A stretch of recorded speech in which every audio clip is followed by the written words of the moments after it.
வணக்கம். நான் சாந்தி வெற்றிவேல். உங்ககிட்ட நான் பிறர்கிட்ட இருந்து எப்படி கர்மா உங்களுக்கு வருது, அதை நீங்கள் எப்படி தவிர்க்கணும், இது நிறைய சித்தர்கள் சொல்லி வச்ச ரகசியம், நமக்கு தெரியாத விஷயம். நான் இப்போ தான் இந்த புத்தகம்லாம் படிக்க ஆரம்பிக்கும்போது எனக்கு ரொம்ப ஆச்சரியமாக இருந்தது. நிறைய தகவல்கள், இதனால தான் முன்னோர்கள் இப்படி சொன்னாங்களா இப்படின்னு நிறைய அதிர்ச்சியாகவும் இருந்தது. இதை கண்டிப்பாக நான் உங்ககிட்ட சொல்லணும். உங்களுக்கு இதை பகிரணுன்னா நான் உங்களில் ஒருத்தியாக சாதாரணமாக பேசினாதான் இது வரும். அதனால் அப்படி தான் பேச போகிறோம். யாரோ செய்கிற பாவம் உங்களை ஏங்க தாக்குது? ஏற்கனவே நம்ம செஞ்ச கர்மாவே அதிகமாக இருக்கும்போது பிறர் கர்மாவை வேறு எதுக்கு நம்ம சுமக்கணும்? இது நீங்கள்லாம் நினைக்கிற விஷயம். உங்களுக்கு அதை உணர்த்த தான். அதோடு மாத்திரம் இல்லைங்க, இந்த கர்மாவிலேருந்து எப்படி தப்பிக்கிறது அப்படின்றத பற்றியும் உங்களுக்கு சொல்ல போகிறேன். கர்மான்றது ஒரு நிழல் மாதிரி. அது யாரையும் சும்மா விடுறது இல்லைங்க. மற்றவங்களுடைய பாவம் கர்மா இது எப்படி வேணாலும் நம்மக்கிட்ட வந்து சேருது. அதை உணர்த்துறதுக்கு முதல்ல நீங்கள் அத்தனை பேரும் ஒரு கதையை ஞாபகம் வச்சுக்கிட்டா, அதுக்கப்புறம் உங்களுக்கு இந்த கதையை நினைக்கும் போது இந்த கர்மாவை பற்றி சுலபமாக புரிஞ்சிடும். இப்போ மகாபாரத்தில் ஒரு அழகான கதை இருக்குது. மாண்டவியர் அப்படின்னு ஒரு மகரிஷி. அவர் நல்லதை மாத்திரம்தான் செய்வார். உலக நன்மைக்காக கடுமையாக தவம் செஞ்சார். கண்ணை மூடி உட்காந்துருக்கார். சில திருடர்கள் வந்து அரண்மனைக்கு போய் அரசருடைய நகையை திருடிட்டு இந்த ஆசிரமத்தை நோக்கி வந்தாங்க. இந்த பக்கம் எங்கேயாவது ஒளிஞ்சிக்கலாம் அப்படின்னு நினைக்கும்போது இவங்க சுற்றி சுற்றி ஓடும்போது அந்த மகரிஷி வந்து கொஞ்சம் கூட அசையவே இல்லை. இது இவங்களுக்கு வசதியாக போயிடுச்சு. இதை பேசாமல் இங்கேருந்து தப்பிக்கணுன்னா இவர் தியானத்தில் இருக்கார். நம்ம கொண்டு வந்த நகையை அவர் மேலே போட்டுடலாம். ஏன்னா காவலாளிங்க பின்னாடி துரத்துறாங்க. மாட்டினோம் அவ்வளோதான், இவர் மேலே போட்டு உள்ளே போய் ஒளிஞ்சிக்கலாம் அப்படின்னு நினச்சிட்டாங்க. அதே மாதிரி அந்த நகைங்கள்லாம் அவர் மேலே போட்டுட்டு அவங்க உள்ளே போய் ஒளிஞ்சிக்கிட்டாங்க. காவலாளிங்க வந்தவங்க அந்த முனிவர் மௌனமாக விரதம் இருக்கிறத பார்த்துட்டு அவர்கிட்ட பேசி பார்த்தாங்க. அவர் பேசவே இல்லை. திருடர்களுக்கு உதவி செய்யறதுக்கு தான் இவர் இப்படி உட்காந்துருக்காரு அப்படின்னு நினச்சி அவர்கிட்ட எவ்வளோ கேள்வி கேட்டாங்க. அவர் தவத்தில் தீவிரமாக இருக்கிறதுனால இவங்க பேசின எதுவுமே அவர் கேட்கல. வேணாண்டா, இவரை பேசாமல் நம்ம தூக்கிட்டு அரசர்கிட்டயே போயிடலாம். நம்ம ஏதாவது பண்ண போய் அது நம்ம அரசருக்கு ஏதாவது ஒரு கோவம் வந்துட போகுது அப்படின்னு அவர் தியானத்தில் இருக்கும்போதே அப்படியே தூக்கிட்டு அரண்மனைக்கு போயிட்டாங்க. அரசன்கிட்ட போய் சொல்லிட்டாங்க, அரசே, எனக்கு தெரிஞ்சு இவர் தான் திருடன்னு நினைக்கிறேன். நம்மக்கிட்டேருந்து பறித்த மொத்த நகையும் இவர் மேலே தான் இருக்குது. இவருக்கு என்ன தண்டனை கொடுக்கலாம் அப்படின்னு கேட்டாங்க. நாங்களும் எவ்வளோ கேள்வி கேட்டு பார்த்துட்டோம், வாயே திறக்க மாட்டேன்றாரு. மௌனமாக இருக்கிறத பார்த்தா இவர் கண்டிப்பாக ஏதோ பெரிய தப்பு பண்ணியிருக்காரு அப்படின்ட்டாங்க. அரசருக்கும் கோபம் வந்துருச்சு. அவரும் சில கேள்விகளை கேட்டு, இவனெல்லாம் சும்மா விடக்கூடாது, இவன் நகையை எடுக்கிறதுக்காக தான் இப்படியெல்லாம் நடிக்கிறான், பேசாமல் சூளத்தை எடுத்துகிட்டு வாங்க, அதை குத்தி இவனை துன்புறுத்துங்க, தன்னால் உண்மை வந்துடும் அப்படின்ட்டார். இவங்களும் போயிட்டு சூளம் எடுத்துன்னு வந்து அந்த முனிவரை குத்துறாங்க. அவர் சாகவே இல்லை. ஆனால் உடல் மாத்திரம் வலியில் பயங்கரமாக துடிச்சிக்கிட்டே இருக்கார். மனசுக்குள்ளே இறைவன் கூட பேசுகிறாரு, இறைவா, உன்னை நினச்சிட்ருக்கேன், எனக்கு மட்டும் எதுக்கு இவ்வளோ பெரிய தண்டனை, நான் என்ன பாவம் செஞ்சேன் அப்படின்னு மனசில் கதறாரு. ஆனால் அந்த கதறல் வெளியில் இல்லை, அவர் கண்ணு மாத்திரம் கலங்குது. இது தெரியாத வலி தாங்க முடியாமல் அவர் ரொம்ப சக்தி வாய்ந்த முனிவர் வேறு இல்லையா, தவத்தில் தானே இருக்கார். சூட்சும வடிவத்தில் நேராக யமதர்மராஜாவை போய் பார்க்குறாரு. அதுவும் கோவத்தோடு, எதுக்கியா எனக்கு இவ்வளோ துன்பம் அப்படின்னு கேட்டார். உங்களுக்கு கொடுத்து தாங்க ஆகணும், அது கணக்கு புக்கில் இருக்குது அப்படின்னார். நான் என்ன தப்பு செஞ்சேன்? எனக்கு நினைவு தெரிஞ்சதுலேருந்து நான் இறைவனை வழங்குறதை தவிர வேறு எதுவுமே செய்யலையே. இப்போ செய்யலைங்க. நீங்கள் குழந்தையாக இருக்கும்போது, சின்ன பையனாக இருக்கும்போது ஒரு பறக்கிற பூச்சியை பிடிச்சி அதோட இறகில் முள்ளை குத்தி விளையாடினீங்க. அந்த பாவம் தாங்க இப்போ இந்த சூலமாக குத்துது. இங்கே ஒரு சூட்சமத்தை நீங்கள் தெரிஞ்சுக்கணும். அந்த பூச்சிக்கு எப்படி வலிச்சுது அப்படின்றத அந்த பூச்சியால் சொல்ல முடியாது. அந்த முள் குத்தும்போது அது எப்படி துடிச்சுதுன்றத சொல்ல முடியாது. அதே போல தான் இந்த சூலத்தில் குத்தும்போது இவரோட வலி வெளியில் சொல்ல முடியாத அளவுக்கு தவத்தில் இருந்தார். ஆனால் துடிச்சார். இப்போ அவருக்கு புரிஞ்சிருச்சு.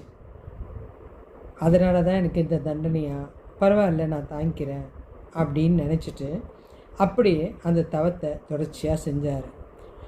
இவ்வளோ பிரச்சனைக்கு நடப்புறோம் எதுக்காக தவம் பண்ணுறீங்க அப்படின்னு யமதர்மராஜா கேட்டார். அப்போ தான் இவர் சொன்னார், இல்லைப்பா, என்ன மாதிரி சின்ன குழந்தைங்க தெரியாமல் ஏதாவது தவறு பண்ணிடுவாங்க. வளர்ந்த அப்புறம் நீங்கள் தேவையில்லாமல் அந்த குழந்தைங்களுக்கு தண்டனை கொடுத்தா அதுங்க எப்படி தாங்கும்? நான் ஏதோ சன்னியாசி இதெல்லாம் பெருசாக எடுத்துக்கல, ஆனால் அதுங்க எப்படி தாங்கும்? அதனால் யோசித்து பார்த்தேன். 10-12 வயசு வரைக்கும் எந்த குழந்தை தவறு பண்ணாலும் அதுங்களை எதுவுமே பாதிக்கக்கூடாது, யாரும் தண்டனையும் கொடுக்கக்கூடாது. அதனால தான் அந்த வயசு வரைக்கும் எந்த குழந்தை என்ன பாவம் செஞ்சாலும் அது பெரிய தவறாகவே எடுத்துக்க மாட்டாங்க. இந்த கதையில் ஒரு ரகசியம் இருக்குது. அதாவது செஞ்ச தவிர புரிஞ்சாலும் இந்த குழந்தைங்களுக்காக அவர் எவ்வளோ நல்ல மனசோட அப்போவே தவம் இருந்து ஒரு வரத்தை வாங்கிட்டார். மற்றவங்க செய்கிற நம்ம எந்தெந்த இடத்துல தப்பு பண்ணுறோம், மற்றவங்க செய்கிற தவற நம்ம ஊக்குவிச்சாலோ அல்லது வேடிக்கை பார்த்தாலோ அந்த தவறுக்கு காரணமாக இருந்தாலோ அவங்களுடைய கர்மா நம்ம பின்னாடி வந்துடுங்க. மற்றவங்க கர்மா எப்பெல்லாம் நம்மக்கிட்ட வந்து சேரும், ஒருவரை பற்றி தேவையில்லாமல் வீண் பழியை சுமத்துறது, அவங்க யார் ஏதுன்னு தெரியாமல் ஏதோ ஒன்று காணாமல் போச்சுன்னா அவங்க மேலே பழியை போடுறது, மற்றவங்கள பற்றி அவங்க இல்லாதப்போ பேசுறது, அவங்களுடைய பாவ மூட்டிலேருந்து நீங்களே ஒரு பகுதியை விரும்பி ஏற்றுக்கிறீங்க. எவ்வளோ ஆச்சரியமான விஷயம் பாருங்கள். உங்களோடு நெருங்கி பழகிறவங்க சில தப்பு செஞ்சிருவாங்க, அவங்கள காப்பாற்றுறதுக்கு நீங்கள் துணையாக நிற்பீங்க. அவங்க பணியிலேருந்து, அதாவது அவங்களுடைய அந்த பண்ண பாவ மூட்டையிலேருந்து ஒரு பகுதியை அவங்களுக்கு தெரியாமையே நீங்கள் விரும்பி எடுத்துக்கிறீங்க. ஏன்னா உங்கள் நண்பர்களோ உங்கள் உறவோ இல்லையா, தீய வழியில் போகிறதுக்கு ஆலோசனை சொல்கிறது. பரவாயில்லடா, இதை யாரும் எதுவும் சொல்ல மாட்டாங்க, இதை செஞ்சால் பெரிய விஷயம் இல்லை. இது போல் பிறர்கிட்ட அளவுக்கு அதிகமாக ஒரு சாதாரண ஒரு மனுஷன் கிடச்சிட்டான், ஏமாந்த மாதிரி இருக்கான், அவங்ககிட்ட அதிகமாக வேலை வாங்கிட்டு குறைவான சம்பளத்தை கொடுக்கறது. நமக்கு தெரியும் அது குறைவேன்னு, ஆனால் அதை ஒத்துக்க மாட்டோம். ஒரு வகையில் இது போல தாங்க நீங்களாகவே விரும்பி கொஞ்சம் கொஞ்சம் பாவத்தை வாங்கிட்டு அதுக்கும் எனக்கும் சம்மந்தம் இல்லை, நான் அதை செய்கிறேன் அப்படின்னு நினச்சா நான் உங்களுக்கு அதை உணர்த்துறேன். அநீதிக்கு துணை போகிறது ஒரு பெரிய தவறு. ஒரு தவறு நடக்கும்போது அதை தட்டி கேட்கும்போது அதிகாரத்தில் இருந்தும் மௌனமாக வேடிக்கை பார்க்குறது.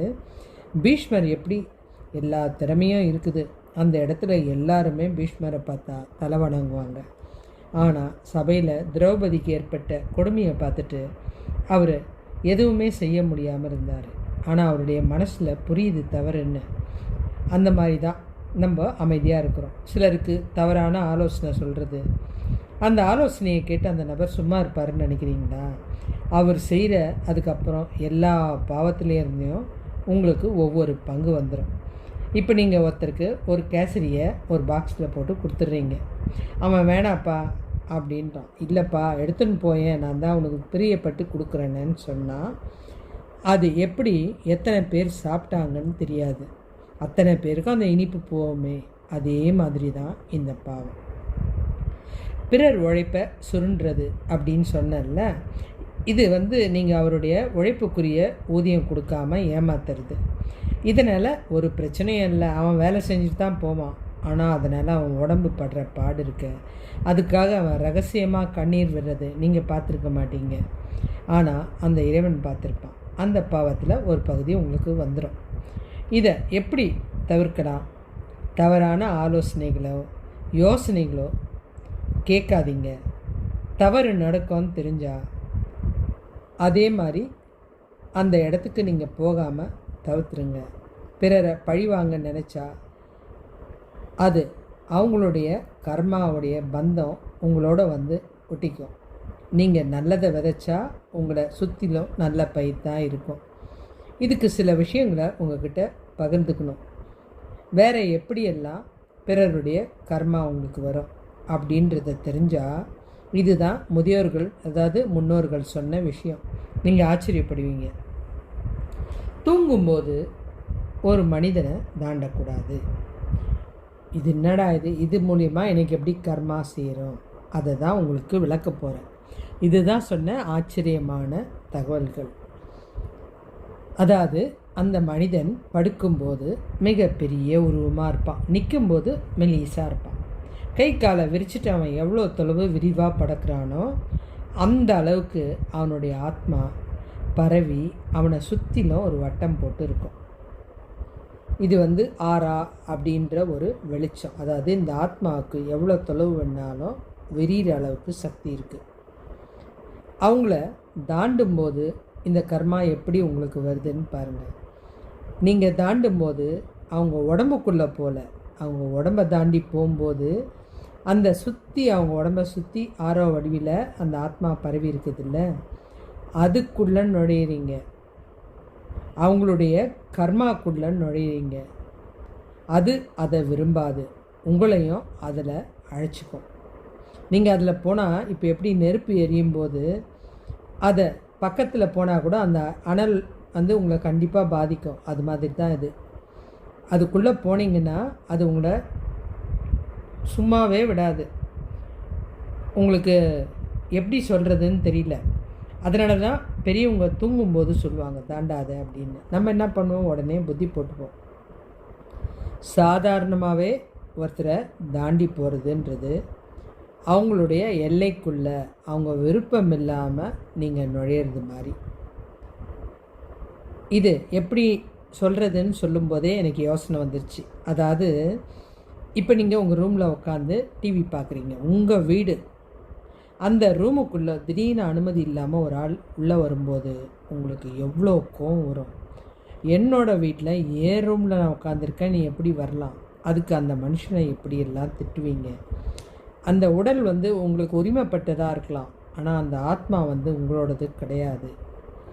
அது வந்து அவங்களுக்கு ஆற்றலையும் அதிர்வலையும் கொடுத்துட்டு தான் சுற்றி இருக்குது.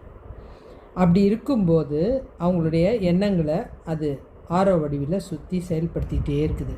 அந்த வேலையில் நீங்கள் நடுப்புறம் போய் தாண்டுறது அதுக்கு பிடிக்காது.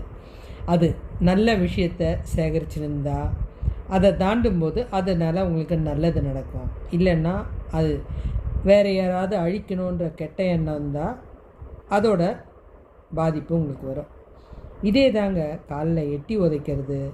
அதாவது சிலர் எட்டி உதைப்போம், கால் பட்டுருச்சுன்னொடனே டக்குன்னு ஒரு புத்தி போட்டுப்போம். இதை பெரியவங்க அன்றைக்கே சொல்லிட்டாங்க. இதெல்லாம் வந்து அவங்களுடைய உடலில் இருக்கிற அந்த ஆற்றல் ஒரு வட்ட வடிவில் அவங்கள சுற்றி தான் எப்போவும் இருக்குங்க. அது கண்ணுக்கு தெரியாது. அவங்களுடைய மனப்பிரச்சனை, உடல் அசதியோ, அவங்களுக்கு என்ன பிரச்சனை இருந்தாலும் அதில் ஒரு பகுதி உங்களுக்கு வந்துடும். இதனால் உங்களால் நிம்மதியாக அதுக்கப்புறம் தூங்க முடியாது. உடம்பு ஏதோ அசந்து வலிக்கும், ரொம்ப துன்புறுத்தும். ஏன்னா அந்த ஆத்மாவுக்கு பிடிக்காத விஷயம். அதோட எல்லைக்குள்ளே நீங்கள் நுழைஞ்சது எவ்வளோ பெரிய தப்பு. அதுதான் வந்து தூங்கும்போது தாண்டக்கூடாது. அதை விட அவங்கள தட்டி எழுப்பி கொஞ்சம் தள்ளிக்கப்பா, ஏன்னா முக்கியமான வேலை இருந்துச்சுன்னா சொல்லிவிட்டு போங்க, இல்லைன்னா அந்த வேலையை அப்புறம் பாருங்கள். நம்ம இதை பெருமையாக நினச்சி இந்த விஷயத்துக்குள்ளே இவ்வளோ பெரிய பிரச்சனை இருக்கிறது எனக்கு இப்போ தான் தெரியும். மகாபாரத்தில் கூட பீமை வந்து காட்டில் படுத்துன்னு இருப்பான். அப்போது ஹனுமன் வந்து அவனை மேல் கொண்டு போக விடக்கூடாது அப்படின்னு நடுப்புறம் படுத்துருவார். அப்போ பீமை வந்து அந்த ஹனுமனை தாண்ட போவார். அப்போ அவர் சொல்லுவார், என்னை தாண்டாத, அது தர்மம் இல்லை அப்படின்னு. இதெல்லாம் வந்து நமக்கு புரியறதுக்காக கடவுளாக சொல்லி வச்சுட்டு போனது தான். பீமை அப்படியும் அதை தாண்டும்போது அவனுடைய கர்வம் அப்படியே அடங்கி போயிடுச்சு. ஏன்னா அவருடைய உடம்புல வந்து பணிவு மாத்திரம்தான் இருக்கும். ஹனுமன் உடம்புல அந்த குணம்தான் அந்த கர்வமான பீமனுக்கு அப்படியே ட்ரான்ஸ்ஃபர் ஆகி அவன் அப்படியே அந்த கர்வம் அடங்கி போயிட்டான். இப்போ பாதிப்பு எப்படின்றது உங்களுக்கு விளங்கிட்டுருக்கும். அதே போல் பார்க்குறவங்களுக்கெல்லாம் கை கொடுக்கறது பெரிய விஷயம் நீங்கள் நினைக்கிறீங்க. உங்கள் கையில் அத்தனை சக்தி இருக்குதுங்க, உங்களுக்கே தெரியாது. அதை முடிவில் நான் சொல்கிறேன், அது நீங்கள் கேட்டிங்கன்னா ரொம்ப ஆச்சரியப்படுவீங்க. இந்த கையில் நிறைய ஆற்றல் இருக்குதுங்க. இந்த ஆற்றல் மூலமாக அவங்களுடைய தவறான எண்ணமோ எதுவாக இருந்தாலும் உங்களுக்கு கண்டிப்பாக வரும். முன்னோர்கள் அதனால தான் இதுக்கு என்ன சொன்னாங்க, நீங்கள் ஒரு வணக்கம் போட்டுருங்க. நம்ம இதை எப்போ கடைப்பிடிச்சோம்? கொரோனா டைமில். ஏன்னா அது மூலிமா தானே கொரோனாவே வந்துச்சு. ஒரு நோயே கை கொடுக்கறது மூலிமா வருதுன்னா அப்போ அவங்களுடைய மனசில் இருக்கிற எண்ணம் ஏன் வராது? இவன் மாத்திரம் எப்படா நல்லா இருக்கான், இவனை எப்படி நம்ம அழிக்கிறது, அவன் நினைக்கிற எண்ணம் உங்கள் மனசில் வந்துச்சுன்னா உங்களையே அது பாதிக்காதா?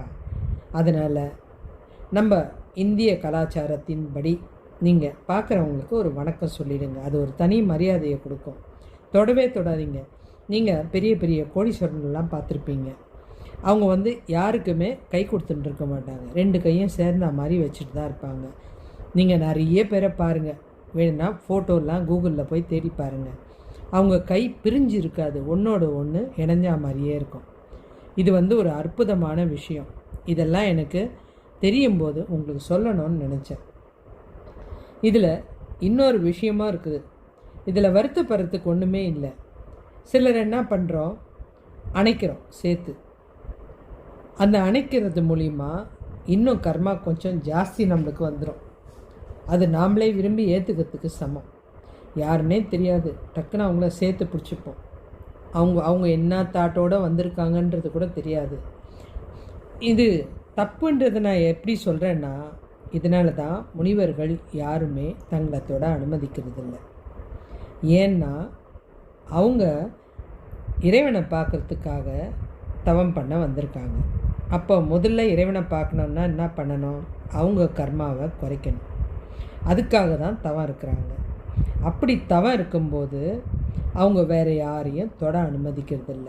நானே என்னுடைய கர்மாவை தொலைக்க வந்திருக்கேன்.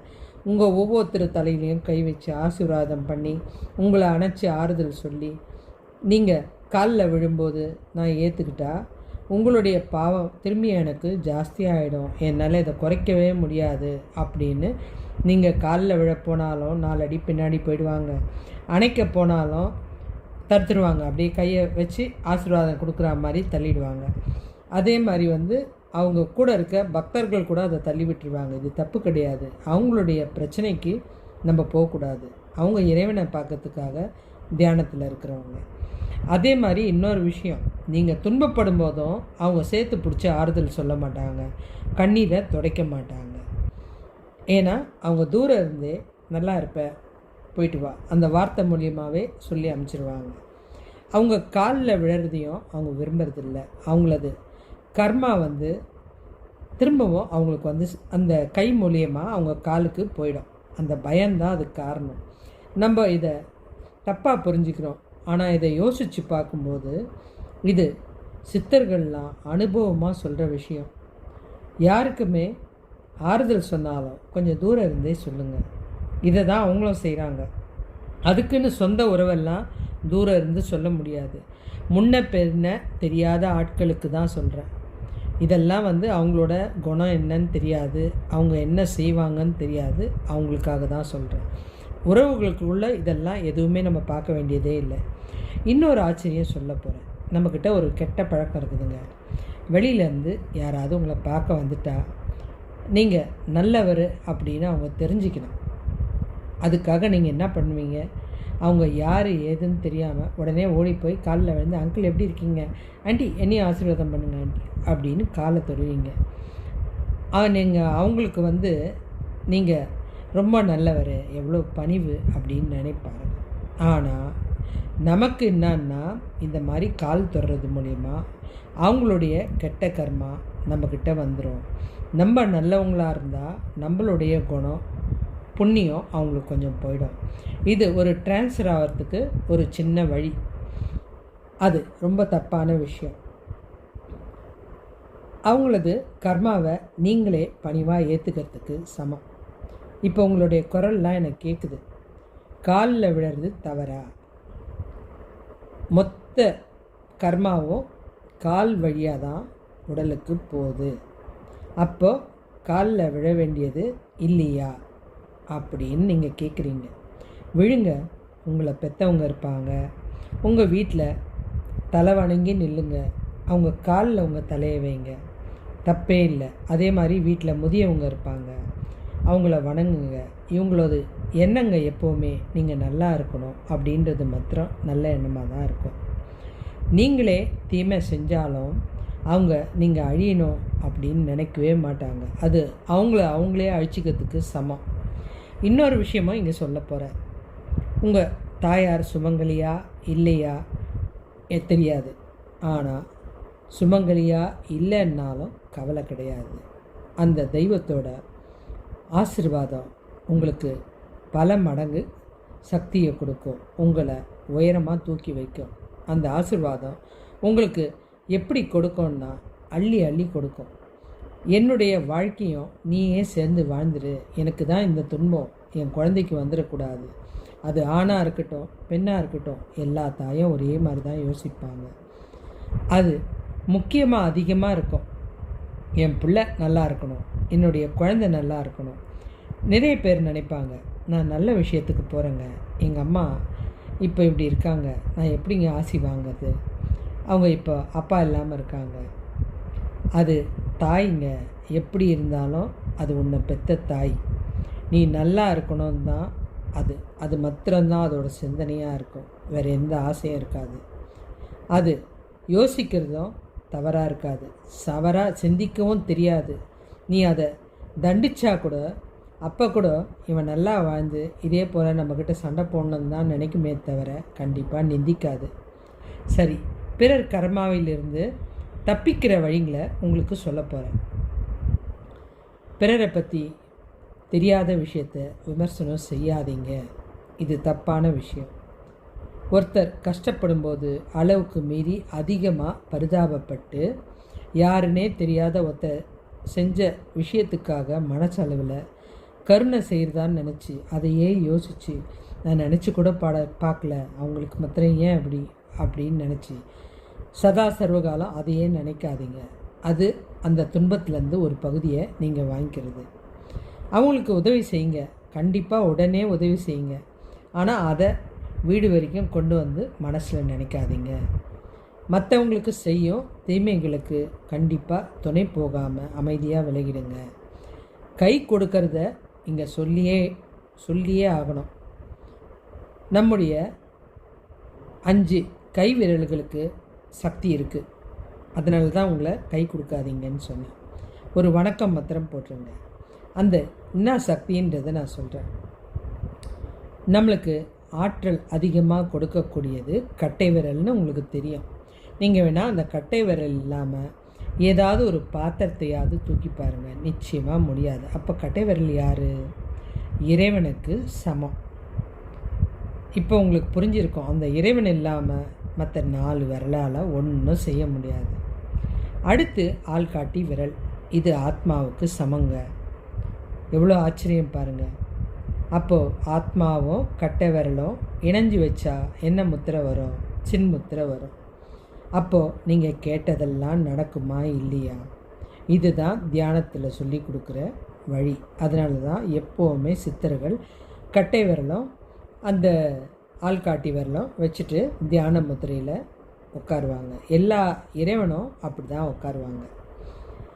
நடு விரல் இருக்கு இல்லையா, அது ஆணவம் என்ற ஆகாயம். அந்த விரலும் சேர்த்து 3ஐயும் கூட வச்சுட்டு தியானம் பண்ணலாம். இறைவன், ஆத்மா, ஆகாயம் 3 ஒரே ஏவ்லென்ஸில் போகக்கூடிய சக்தி. அதை 3 சேர்த்து வச்சோம் தியானம் பண்ணலாம். இப்போ மோதிர விரல் இருக்கு இல்லையா, அது நிலம். இப்போ உங்களுக்கு கரெக்டாக சொல்லியிருக்கேன் பாருங்கள். கட்டை விரல் இறைவன், ஆள்காட்டி விரல் ஆத்மா, நடுவிரல் ஆகாயம், மோதிர விரல் நிலம். அப்போது நிலத்துக்கு அதிபதியான அந்த மோதிர விரலை நம்ம மரியாதை செய்யணுமே, அதனால தான் அந்த விரலில் தங்க மோதிரத்தை போடுறோம். அதுக்கு பேரும் மோதிர விரல் சொல்கிறோம். இப்போ எல்லாம் பார்த்துட்டோம். இப்போ சுண்டு விரல் என்னன்னு நீங்கள் சொல்லுங்கள். நீருக்கு சமம். சின்ன வயசில் நீங்கள் யோசிச்சு பாருங்களேன். பாத்ரூம் வந்துச்சுன்னா நீங்கள் மிஸ்கிட்ட எப்படி கேட்பீங்க? அந்த சுண்டு விரல் தான். நீர் வருதுன்றதை தான் அப்படி சொல்கிறீங்க. நீங்கள் இதெல்லாம் சிந்திச்சு பார்த்தீங்கன்னா உங்களுக்கு இதெல்லாம் சூப்பராக புரியும். நான் அமைதியாக தியானம் செய்யும்போது, அதாவது நாம் அமைதியாக தியானம் செய்யும்போது கட்டை விரலால், அதாவது இறைவனோட ஆத்மாவான இந்த சின்முத்திரையை வச்சுக்கிட்டு தியானம் செய்யும்போது நீங்கள் நினச்சது அத்தனையும் உங்களுக்கு கைகூடும், நன்மை வரும். சில நேரம் ஆகாயத்தையும் கூட சேர்த்துக்கிட்டா அந்த சக்தி இன்னும் அதிகமாக கிடைக்கும். இது மாதிரி தியானம் செஞ்சு பாருங்கள், உங்களுக்கு சக்தி அதிகமாக கிடைக்கும். இந்த நடு விரல் ஆகாயம்னு சொன்னேன் இல்லையா, இந்த விரல் எதுக்கெல்லாம் யூஸ் பண்ணுறோம் யோசிச்சு பாருங்கள். மனைவிக்கு குங்கம் வைக்கும்போது, இல்லை நீங்கள் திருநீர் வைக்கும்போது, சில பொருள்களை மரியாதையாக எடுக்கும்போது அந்த ஆகாய தொடர்போடு தான் வைக்கிறோம். இந்த மாதிரி இந்த 5 விரலில் பஞ்சபூதம் இருக்குது. இப்படி அதுக்கு இவ்வளோ ஒரு சக்தி இருக்குது. எவ்வளோ ஆச்சரியமான விஷயம் பாருங்களேன். இந்த பஞ்சபூதம் இந்த கையில் இருக்குது. அதனால தான் இந்த கையை சாதாரணமாக திறந்துட்டே யாருமே உட்கார மாட்டாங்க. 2 கையை சேர்த்து வச்சுட்டு தான் உட்காருவாங்க. நம்மளுடைய சக்தி அத்தனையும் இந்த 5 விரல் மூலயமாக தான் வெளியில் போகுது. இதனால தான் நம்ம முன்னோர்கள் யாருக்குமே கை கொடுக்க மாட்டாங்க. அந்த காலத்தில் நீங்கள் பார்த்தீங்கன்னா வீட்டுக்கு யாராவது வந்தாங்கன்னா 2 கை எடுத்து கும்பிடுவாங்க அவங்கள. இதெல்லாம் பார்க்கும்போது நமக்கு அப்போ தெரியல, ஆனால் இப்போ உட்காந்து சிந்திக்கும்போது தான் ஒன்றுத்துலேயும் எவ்வளோ விஷயம் இருக்குது அப்படின்றது புரியுது. சரிங்க, நீங்கள் சொல்கிறீங்க வணக்கம் போட்டு போங்க அப்படின்னு. நான் என்ன சொல்கிறேன்னா, இப்போ நீங்கள் அலுவலகத்துக்கு போகிறீங்க, 4 பேருக்கு கை கொடுக்குற ஒரு வேலை இருக்குது, தாராளமாக செய்யுங்க, தப்பே கிடையாது. ஆனால் அவங்க மகிழ்ச்சியாக இருந்தால் அந்த மகிழ்ச்சி உங்களுக்கு வந்துடும். இதுக்குனால தான் பிஸ்னஸ்லாம் நடக்குது. ரொம்ப வெற்றியாக இருந்துச்சுன்னா அந்த கை கொடுப்போம். ஏன்னா 2 மகிழ்ச்சியும் ஷேர் ஆகும். ஒரு சந்தோஷமான இடத்துக்கு போனாலோ இல்லை துக்கமான இடத்துக்கு போனாலோ இது மகிழ்ச்சி ஷேர் ஆகிறது சொல்லிட்டேன். துக்கமான இடத்துக்கு போனால் அவங்க தோளில் தட்டுவோம், ஆட்டோமேட்டிக்காக நம்மளுக்கும் அந்த சோகம் ஒட்டிக்கும். நீங்களே அந்த இடத்துல பாருங்கள், உங்களை அறியாமல் அந்த கண்ணு கலங்க ஆரம்பிச்சிடும். இதனால தான் சொல்கிறேன், அந்த கையில் அந்த பவர் இருக்குது. இப்போ நீங்கள் நிறைய பேருக்கு பிஸ்னஸ் மூலியமாக கை கொடுத்துட்டு வீட்டுக்கு வந்துட்டீங்க. அந்த காலத்தில் இதே முதியவர்கள் என்ன சொன்னாங்க, முன்னோர்கள் வீட்டுக்கு வந்ததுமே புழக்கடைக்கு போப்பா, அப்படியே கை காலை கழுவிட்டு உள்ளவா. இது நம்மளுக்கு அப்போ தெரியல. ஆனால் கொரோனா டைமில் நிறைய புரிஞ்சுதுங்க. பாதுகாப்பு வேணும்னா கை காலை கழுவணும். யோசிச்சு பாருங்களேன், நீங்கள் ஒரு சின்ன பழத்து மேலே காலை வச்சாலும் அந்த காலில் அந்த பழம் ஒட்டிக்கும், சாக்லேட் மேலே கால் வச்சாலும் ஒட்டிக்கும். அதே மாதிரி தான் கையில் இருக்கிற சக்தி மற்றவங்களுக்கு ஈஸியாக பரவிடும். நீங்கள் உங்கள் உடம்புல எந்த பிரச்சனை இருந்தாலும் ஒவ்வொரு விரலாக பிடிச்சி அதை என்ன சொல்கிறது, அக்குபஞ்சர் முறையில் குணப்படுத்துறதையும் பார்த்துருப்பீங்க. அப்போ ஒவ்வொரு விரலும் ஒவ்வொரு நரம்பு மண்டலத்துக்கு போகுது. ஒன்று மூளைக்கு போகுது, ஒன்று ஹார்ட்டுக்கு போகுது. எவ்வளோ சக்தி பாருங்கள் அந்த கையில். நமக்கு இவ்வளோ நாள் தெரியாது. நிறைய அதிசயங்கள் செஞ்சுருக்குறாங்க. அதனால தான் யாரை பார்த்தாலும் வணங்குங்க. வீட்டுக்கு வந்ததுமே முதல்ல உங்கள் கை காலை கழுவிடுங்க. இதனால் நீங்கள் அன்றைக்கி காலையிலேருந்து பார்த்த மனிதர்கள், பேசினவங்க எல்லாருடைய இதுவும் அந்த கை கால் கழுவுறது மூலியமாக, அந்த நீர் மூலியமாக விலகி போயிடும். அதுக்கப்புறம் யாரை பார்த்தாலும் வணக்கத்தோடு முடிச்சுக்கோங்க. யாரையும் அணைக்க விடாதீங்க. தொலைவிலேயே நின்று, அதுக்குன்னு நம்ம நெருங்கின உறவை சொல்லலை, தெரியாத வீட்டுக்கு போனீங்கன்னா நீங்கள் நல்ல மனிதர் காமிக்கிறதுக்காக அவங்கள அணைச்சி கவலைப்படாத அப்படின்னு சொல்கிறத விட அப்படியே செஞ்சாலும் அது ரகசியமாக வீட்டுக்கு குளிச்சிருங்க. இன்னொரு விஷயம் இருக்குது, வீட்டுக்குள்ளே யார் நுழைஞ்சாலும் கை காலை கழுவிட்டு உள்ளே வர சொல்லுங்கள். இதுவும் ஒரு நல்ல விஷயந்தான். அவங்களுடைய தீய எண்ணம் இருந்தால் கூட போயிடும். அதே மாதிரி அவங்களுக்கு குடிக்க ஒரு கிளாஸ் தண்ணி கொடுத்துருங்க. அவங்களுக்கு அந்த எண்ணம் இருந்தால் கூட அந்த தண்ணினால் மறைஞ்சு போயிடும். இப்படி நிறைய அதிசயங்கள் இந்த விஷயத்தில் இருக்குது. எவ்வளோ ஆச்சரியங்கள் பாருங்கள். நமக்கு இவ்வளோ நாள் தெரியாத இந்த விஷயங்கள்லாம் இன்றைக்கி தெரியும் போது நம்ம கர்மாவிலேருந்து தப்பிக்கிறதுக்கு ஈஸியான வழி தானே இதெல்லாம். இது தெரியாமல் எல்லா பிரச்சனையும் நாம்ளே தலையில் எடுத்து போட்டுக்கிட்டு எனக்கு மாத்திரம் ஒன்றுமே செய்யலை, எதனால் பிரச்சனை, இன்னொருத்தருக்கு பதில் கொடுக்க நம்ம யார்? இன்னொருத்தர் கஷ்டப்படும்போது அவங்கள போய் நீங்கள் அந்த இடத்துல போயிட்டு கவலைப்படாத நான் பார்த்துக்கிறேன்னா நீங்களாக விரும்பி வாங்கிக்கிற ஒரு விஷயம். நீங்கள் இந்த விஷயத்தில் நான் ஒரு விஷயம் சொல்கிறேன் பாருங்களேன். இப்போ நம்ம குழந்தைய நம்ம அடிக்கிறோம். எதுக்கு அடிக்கிறோம்? அது ஏதோ ஒரு தப்பு பண்ணியிருக்குது, அடிக்கிறோம். அந்த தப்பு என்னான்றது உங்களுக்கு தெரியும், ஆனால் வெளியிலேருந்து வந்தவங்களுக்கு தெரியாது. அவங்க என்ன பண்ணுவாங்க, எதுக்குப்பா குழந்தைய ஈவிரக்கம் இல்லாமல் அடிக்கிறேன்னுவாங்க. எந்த தாய் தந்தை ஈவிரக்கம் இல்லாமல் அடிப்பாங்க? யோசிச்சு பாருங்களேன். நம்ம அந்த குழந்தை ஏதோ தப்பு, இது இன்னும் அப்படியே விட்டால் ஜாஸ்தி ஆகிடும் தான் இதை செய்கிறோம். அது அவங்களுக்கு புரியாது. உங்களுக்கு இதில் எந்த சந்தேகம் இருந்தாலும் எனக்கு கமெண்ட் மூலியமாக கேளுங்கள், உங்களுக்கு நான் பதில் சொல்கிறேன். அதே மாதிரி உங்களுக்கு நான் சொன்ன இந்த விஷயம்லாம் பிடிச்சிருந்தா சொல்லுங்கள்.